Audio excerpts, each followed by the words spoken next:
Alright everybody, I've got a really just a quick fun recipe to share with all of you guys. I know if you guys are like me, the end of the day hits and there are days where, as much as I enjoy and love cooking, let's face it, there's evenings where I don't want to sit in front of the stove for ages or the oven, and sit here and cook and cook and cook. So this is a pork roast. You could use chicken, beef, whatever you want to use. So that's a pork roast. I've had it out all day. It's been marinating. I've got it marinating in 2 tablespoons of soy sauce and 3 tablespoons of this teriyaki sauce. So now, and I also sprinkled garlic powder and some pink salt on there. Now it's time to add vegetables. So in this bowl, I've got chopped zucchini, and I'm just gonna sprinkle this on and around this roast. And I've also got carrots. This is a red bell pepper, and then I have a medium small-ish sized purple onion that I'm just going to be putting in here around this roast. And this is such a quick, easy meal. I mean, true, I had to chop the vegetables, right? I had to clean them, had to chop them. But honestly, that doesn't take that long compared to some things that can take quite a while. So I'm just going to dump this in here. See that? It's just going to cover that roast. Let's grab our onion, sprinkle that in there.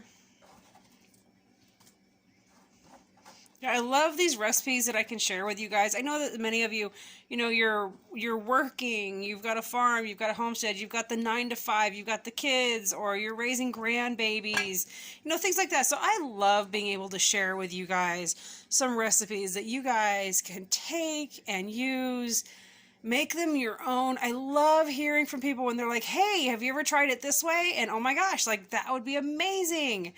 So I'm so happy to share this with you guys. So, all right, I've got the vegetables on top of that roast. I'm going to sprinkle them with some pink salt here. And because I'm just a fan of garlic, I'm sprinkling more garlic on there. Now, if I had a clove, a good big old clove of garlic, I actually would have probably chopped up 3 or 4 good-sized cloves in there, but I'm running low right now.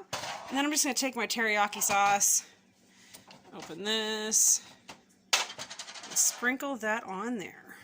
Just add a little bit of flavor. It's not an awful lot, just enough to add some flavor. Now I've got my oven at 350 degrees. I'm going to cover this and get it in the oven. And while this is cooking for about, it's going to take, see, we've got some, these vegetables like the carrots that are dense. I'm going to give this 45 minutes at 350 degrees before I come back and check the pork, which gives me plenty of time to grab my rice cooker down real quick and get some rice going. I'm going to do some brown rice, and that's another one of those. I love my husband. Oh, he's such a, he thinks about things without even knowing that he's thinking about them. He just sees something, he's like, why, my wife could really use that. And I remember when he first got me my rice cooker, I was like, really? And now I use it almost weekly, if not multiple times a week, sometimes of the year. I love that rice cooker for more than cooking rice. So if you ever have the chance to get a rice cooker, I highly, highly suggest getting one. So anyway, I'm going to get the lid on this bowl and get it in the oven and then onto the rice. So this is my rice cooker. It has a permanent place here in the kitchen. It never gets put away like somewhere else. I have to go find it because I use it so often. It has this really great lid. And what's really cool about this rice cooker is inside of it, hopefully you guys can see this. So that's a liquid level for brown rice, which I cook a lot of brown rice. And then on the other side is for other rice, like your white rice, wild rice, things like that. And if you're going to do wild rice, I kind of prefer to use the brown side just because a lot of them seem to need more liquid. So what I'm going to do is take my rice that I'm going to be cooking with. I just pour it right in there. And then I'm just going to take it over to the sink, and I'm going to turn on the spray nozzle in my sink, and I'm going to rinse this rice out a few times. So I'm going to spray the rice, swirl it around really good, drain it, I'm going to catch the water in a bucket that I'm actually going to take outside and water my plants in the garden with, because they do enjoy the starch that's going to be coming off of this rice. But it's just, you have a better rice and a better cooked rice if you take the time to rinse it about 3 or 4 good times.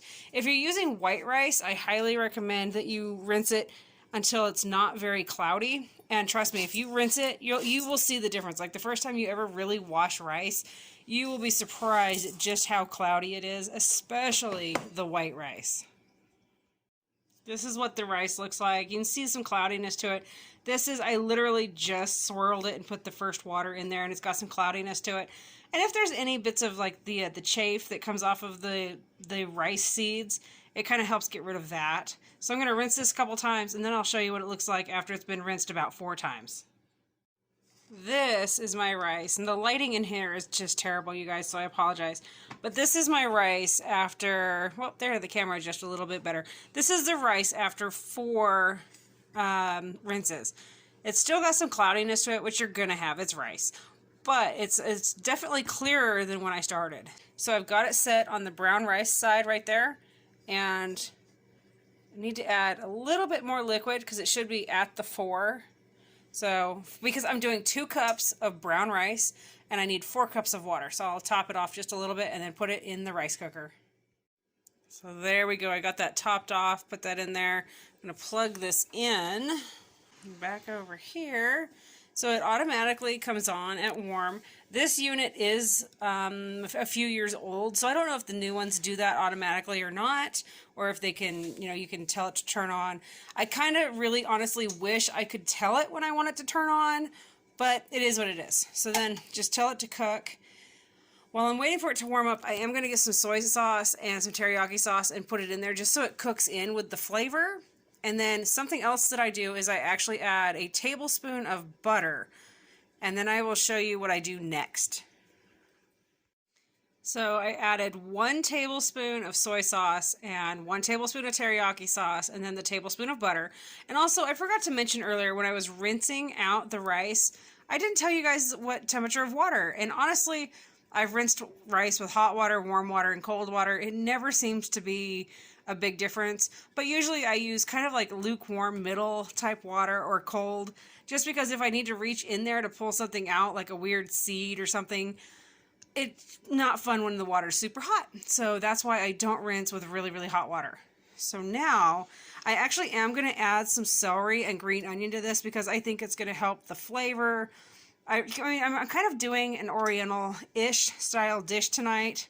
So to dress up my rice, it's going to take a while for this to get going. While I'm getting this ready, I'm going to chop up some celery and some green onion to toss in here in a little bit. But to give this a head start, put my lid back on. Now, you see this vent? When you're cooking with one of these, do not get anything over the top of that once the steaming process has begun. Because let me tell you, it's going to hurt. Another thing about this unit that kind of is frustrating is the rice, no matter how big or how small, and even actually with dried beans, I've had this issue, is as this cooks, it produces a foam and it starts spitting around the edge here. I've tried spraying this with oil. I've tried coating it with oil. I've tried different tricks. I've tried putting some oil around the vent. You name it. I've tried a few different things. So what I do nowadays is I just put this on and I angle it. I angle this toward my sink so that anything that spits goes toward my sink. And actually most of the time I actually set this whole thing inside of my sink so that, because it never fails, it ends up popping some liquid over the top and makes a mess on the counter. So usually I just set it inside my sink. I've got a dual sink, 2 sides, and everybody knows if you need to use the water, you've got to use the other side. So I am going to put this in my sink right now just because I do not like the huge mess that it ends up creating. So I love flavor, I love variety. So into the rice, I've got green onion and celery. What's really great is I just got to plop it in there, and as this cooks and boils, it's just going to stir itself.